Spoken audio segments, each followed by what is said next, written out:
आपका Ganga news nation में 2022 उत्तर प्रदेश का चुनाव करीब आ गया है और सभी पार्टियों ने अपनी तैयारियों की शुरुआत कर दी है। तो आज हमारे साथ बात करने के लिए मौजूद हैं सपा के नानपारा के वरिष्ठ नेता मुन्ना मारिया जी।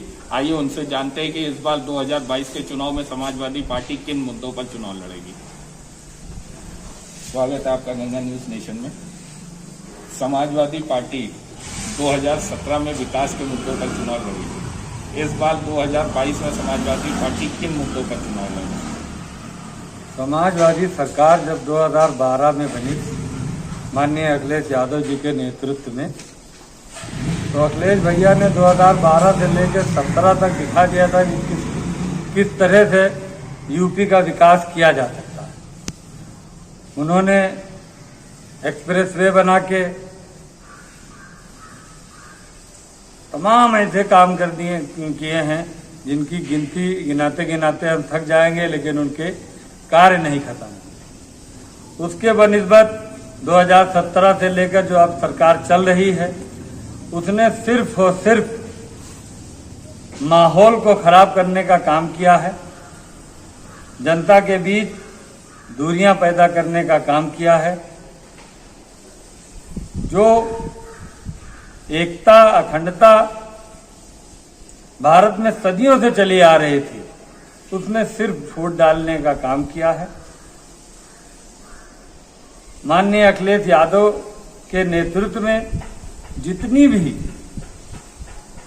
तारीफ की जाए कम है।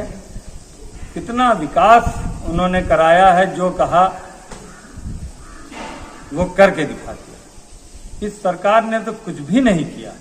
आज महानगर अध्यक्ष नोएडा के युवा सपा नेता अनिल यादव ने आज कांग्रेस का दामन थाम लिया। इस पर आपका क्या कहना है? अब आने वाला वर्ष चुनावी वर्ष है। इसमें जिन नेताओं को लगता है कि अब हमारा काम इस पार्टी में रहने से नहीं बनेगा, तो वो इधर से उधर कूदफान करेंगे। उनके जाने आने से समाजवादी पार्टी पे कोई असर नहीं पड़ेगा। और कांग्रेस पार्टी तो वैसे भी जो है धरातल पे है। अब उनकी अपनी मर्जी है, अपनी जो है सोच है। किस कारण गए हैं ये तो वही बता सकते हैं। समाजवादी के ऊपर इसका कोई असर नहीं। अगर बात हम महंगाई और बेरोजगारी की करें, तो महंगाई और बेरोजगारी तो एकदम चरम सीमा पर है। इस पर आपका क्या कहना है? महंगाई तो इतनी हो गई है कि जनता इसका आने वाले 2022 के चुनाव में खुद को खुद जवाब दे देगी। 60 रुपये लीटर का डीजल इस वक्त 88 रुपये 14 पैसे में बिक रहा है। 100 से ऊपर जो है पेट्रोल होता जा रहा है। तो महंगाई की कोई इंतहा नहीं रह गई है। जनता पूरी तरह से त्रस्त है। हर हाल में इस सरकार को बदलना चाहती है और इस बार उनका बदलाव होना निश्चित है। वो भी ये समझ चुके हैं कि अब हमारा कोई भी उनकी दांव की प्रक्रिया काम नहीं आएगी। हर हाल में भाजपा सरकार को जाना है, सपा सरकार को आना है। अगर बात करें समाजवादी पार्टी में ही, तो शिवपाल यादव जिन्होंने अपनी एक अलग प्रगतिशील समाजवादी पार्टी बनाई, तो क्या इस बार 2022 में उनका गठबंधन सपा के साथ हो जाएगा? क्या आप दोनों लोग मिलकर चुनाव लड़िएगा या फिर एक बार फिर 2017 की तरह दोनों पार्टी अलग अलग चुनाव लड़ेगी? ये उनके घर का अपना आपसी मसला है।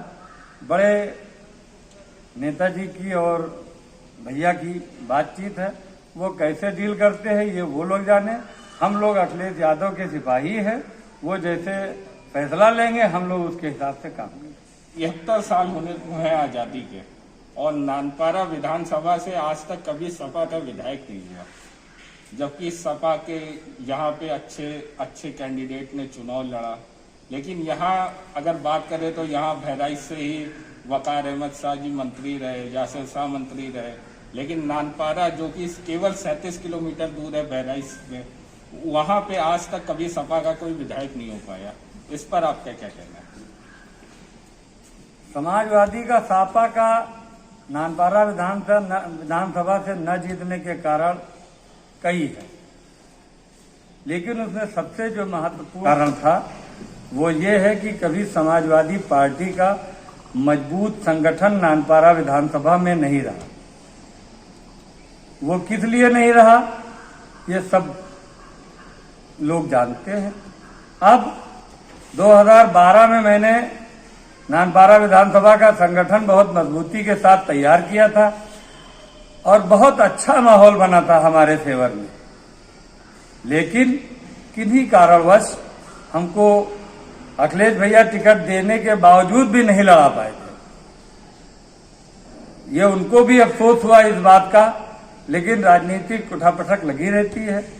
2012 में नहीं दे पाए थे, लेकिन 2022 में इंशाल्लाह वो जरूर देंगे और 2022 में नानपारा से ही विधायक मुन्ना मारिया के रूप में इंशाल्लाह जीत के जाएंगे।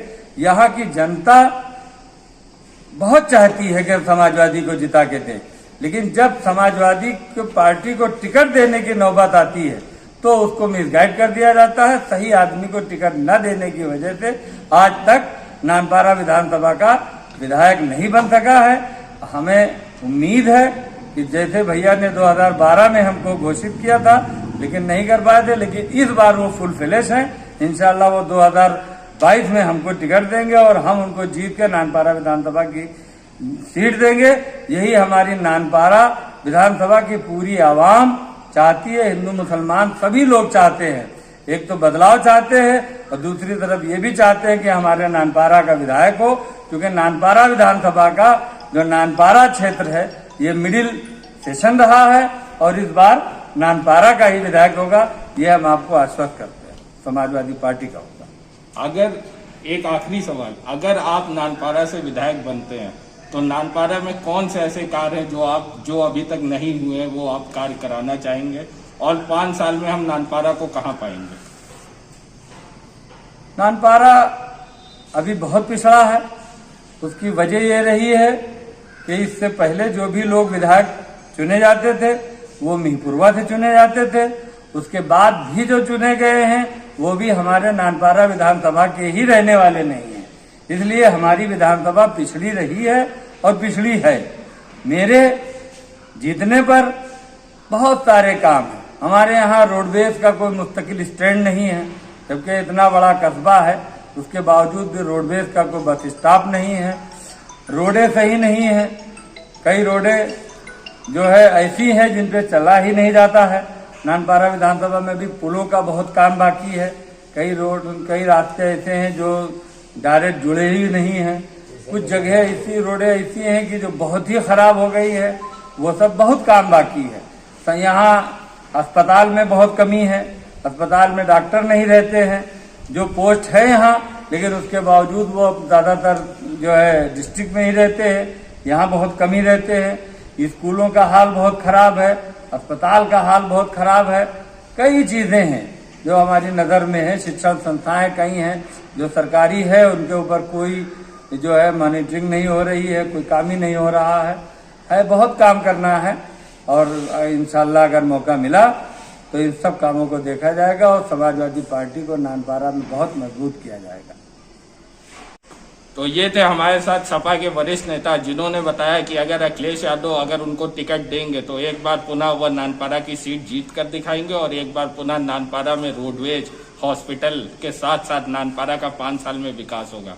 कैमरामैन सरफराज के साथ शुभम तिवारी, गंगा न्यूज नेशन।